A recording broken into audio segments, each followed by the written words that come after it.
You're watching news at 10 with me, Edward Kwabe. Now, President Mahama says the National Democratic Congress has the best plan to move the country forward. Launching the party's manifesto at Sunyani in the Bunafo region, he maintained the last 4 years have seen unprecedented access to education, health care, and sound economic management under his leadership.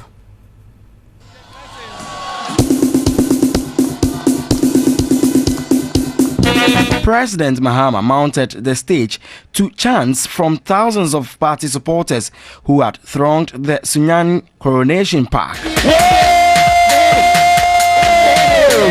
The manifesto launch was a follow-up to the highlights presented by the president a few days ago. President Mahama said his government has provided unprecedented access to education and health care. Touching on social intervention programs, he said the party's developmental agenda would be pro-poor. On agriculture, the NDC is targeting to increase the yield and production of staple foods for the next 4 years. The next NDC government will launch a green revolution aimed at doubling the output of our staple products, particularly grains and tubers, by the year 2021. This will guarantee food security for a growing population, as well as provide the raw material base for implementing our agro-industrial strategy. Within the period, Ghana would become a net exporter of rice and maize, as well as become self-sufficient in poultry, sugar, and tomato production. He said the manifesto was far from a book of lofty promises to entice Ghanaians. It is our view that what we have put out today is the best plan that can move this country forward.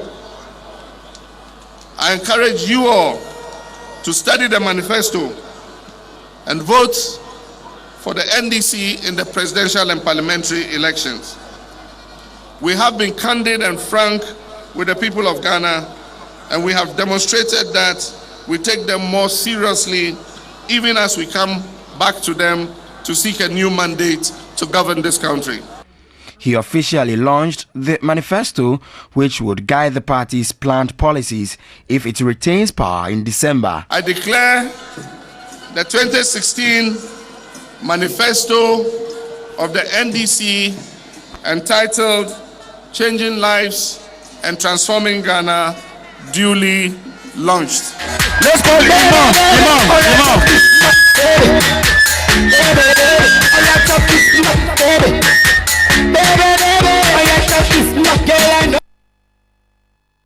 So that was the NDC's manifesto launch in the Bunafo regional capital, Sunyani, where they also declared that they are seeking to gain 57% of total votes that are going to be cast in December. Also, they are also targeting 184 seats in total. Let's quickly look into what has transpired in the country's elections since 1992.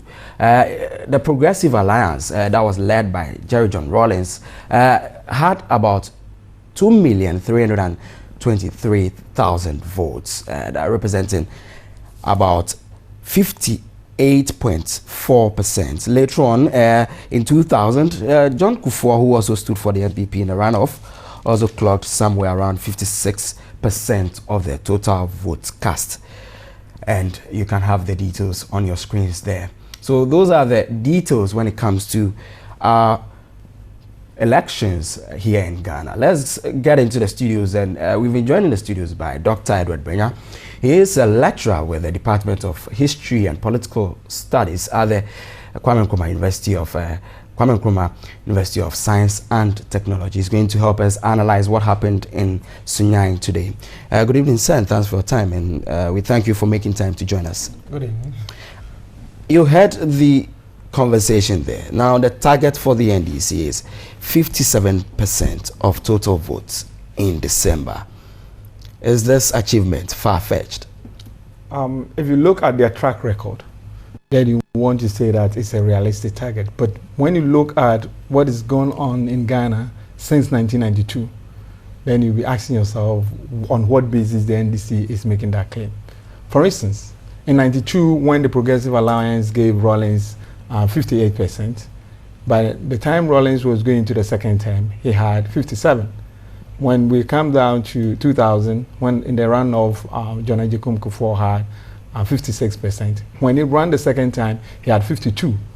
Atamils had 50.47, and then Mahama comes in with 50.63. So you realize that each of these presidents going into the second term, because of economic issues, do reduce their the votes that they won in the first term. If we're to go by this, then you ask yourself, looking at the current economy, whether or not the NDC would be able to win the first round, given that they won, Mahama won with 50.63. And if that is anything to go by, then you want to know upon what basis they are calculating the 57. I don't think, if you look at the trend of votes that president have used to win elections from 92 to now, it's been decreasing. And I don't think any magic would actually increase the number from the 50.63 that Mahama won the first time to 57. So if you're basing on your trend analysis, you are concluding that this target is unachievable. Is that what you're saying? It's unrealistic for me. But looking at the track record of NDC projects that have been executed compared to the previous government, these are some of the things they are basing their 57% on. Will you then say that they have some slight edge, or it's still not achievable to go into concluding that you're going to have 57? Most of the time, the reason why presidents tend to have a decrease in their vote from the first time is not on developmental issues. Yes, the NDC, Mahama's government has done a lot of developmental projects, but the problem is the economy. It is the economy that affects people, and it is because people do not feel better off in the second term. In the first term, most of the time, they have hopes that the new president is going to pull up a magic to better their lives. But when going into the second term, when the new president who has managed over the first term is having problem with the economy, which just happened for every president, that the question becomes how you're going to convince the people that you're going to do things differently. So even if they should give you the nod again, the issues are that they are not as confident as they voted for you the first time. So yes, a lot has been done in terms of infrastructure, but people are not feeling in their pocket. Mahama is making the argument that he sent the foundation that will transform the economy in the second term. People need to feel it in the pocket in order to give him that level of confidence. It is upon this that I think that a 57 that is being claimed at this time may be too much of a vote that the NDC can actually gain. Let's go back to trend analysis of elections held. 1992 to 2000, there was a runoff. That is after 8 years. From 2000 to 2008, after 8 years, there wasn't runoff. Do you foresee any runoff after 8 years, 2008 to 2016? Absolutely. Given that Mahama won with 50.63, and given the analysis that I was making, that at every second term, presidents tend to decrease the initial percentage that they want in the first term. My fear is that this time around we may have to go into a runoff, because I don't foresee any of these parties being able to win in the first round. But what about the target of having 184 seats? Is this also unachievable? Yes, I believe that, yes, if the NDC should win, they probably might be able to hang on to majority, but not to tight as they want. I don't believe that is achievable. But they intend to work hard. Working hard is one thing, but the people getting you the confidence in order to elect the people is another thing.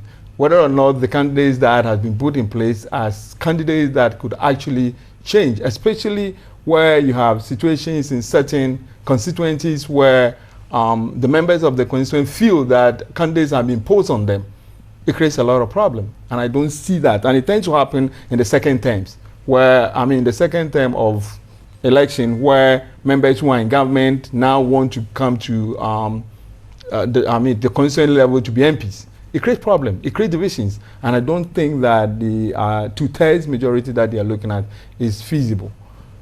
The absence of the NDC's founder has come up at the manifesto launch. He wasn't there. Did it take any shine away from the event held today? It didn't. Yes, Papa J, everybody knows that NDC and Papa J are like bedfellows. We don't know the reason why he was not there. And given the comment that he gave at the campaign launch in Cape Coast, where he said he's reserved some comments, but indirectly attacked the party indirectly, is somehow worrying that he wasn't there today. We don't know if his absence is because of his withdrawing. Some will say, why should he be worrying when the main campaign launch, he was there? This is just a manifesto after all. But the manifesto is what is getting the people to vote.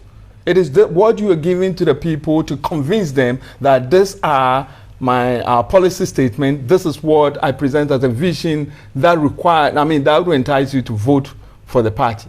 You had the creme de la creme there. Did you need the founder of the party to be also there to conclude that absolutely it was a successful event? Absolutely. The founder has always been with the NDC. The presence of the founder does make a lot of difference, even in terms of how the supporters are energized. So his presence at this moment says a lot, but as I said, we don't know why he was not there. Maybe there's a credible reason for his absence, and the NDC in course of time will tell us. But it does take a lot from the NDC's program today. Now, just before you go, earlier in the week, the president gave highlights of the manifesto. Today, he gave some the concluding part of the manifesto. Even though, if you're able to you get a whole book, you'll be able to analyze on your own. Are you satisfied with what you've seen so far in the book? As you said, we've not seen the specific in the book. But you've heard what is in there.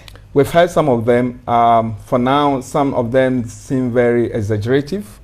We don't know the specific. I'm waiting eagerly to actually get to the details. For instance, when we're talking about election of DCs, we all know that appointment of DCs has been an issue. We know that political parties tend to use the DCs to achieve a lot of their agenda. So the question that we ask ourselves that if this actually happen where DCs are elected, and if it should happen that you have DCs that are not sympathetic to the party in power elected, whether or not these parties are going to have the political will to see DCs who are not sympathetic to their cause being elected at the local level.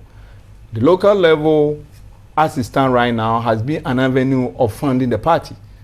DCs cry all the time because almost everybody from the presidency down to the ministers go to the DCs for some sort of support. So you foresee this as a challenge? It's going to be a challenge. I don't think, because of how things are going right now, I don't think that the presidency or any president will have the political will to actually implement the election of DCs at this point. We're grateful that you joined us tonight in the studio. He is Dr. Edward Brenya. He's a lecturer at the Department of History and Political Studies at the Kwame Nkrumah University of Science and Technology. We're grateful that you joined us in the studio.